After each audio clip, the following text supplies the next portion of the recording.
பிரபஞ்சங்கிறது பந்து மாதிரி. நீங்க விட்டு எரிஞ்சீங்கன்னா எதிர்த்து உங்களை பார்த்து தான் வரும். ஓகே. இன்னைக்கு 50 ரூபா நீங்க பிரபஞ்சத்திட்ட கொடுத்தீங்கன்னா இன்னும் 10 நாள்ல அது 50 லட்சமா கூட ரிட்டர்ன் வரும். கொடுக்கறத பொறுத்து இருக்கு. புரியுதா? இங்க எண்ணங்கள் நல்லா இருக்கணும்.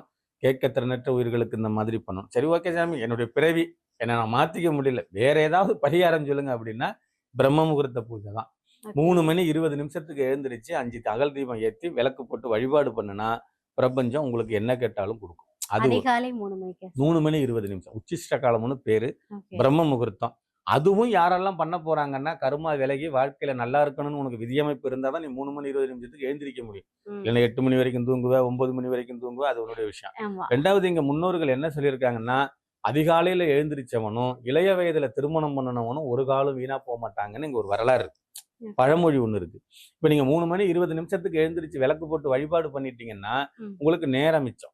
வீடு சுத்தம் பண்றதா இருக்கட்டும், சமையல் பண்றதா இருக்கட்டும், வேற வேலைங்க பாக்குறதா இருக்கட்டும், துணிமணி துவைக்கிறதா இருக்கட்டும், இதெல்லாம் என்ன ஆகும்? சீக்கிரமா முடிஞ்சிடும். முடிஞ்சிரும். அப்ப நீங்க 9 மணிக்கு வேலைக்கு போக வேண்டிய இடத்துக்கு 8:45க்கு போயிடுவீங்க.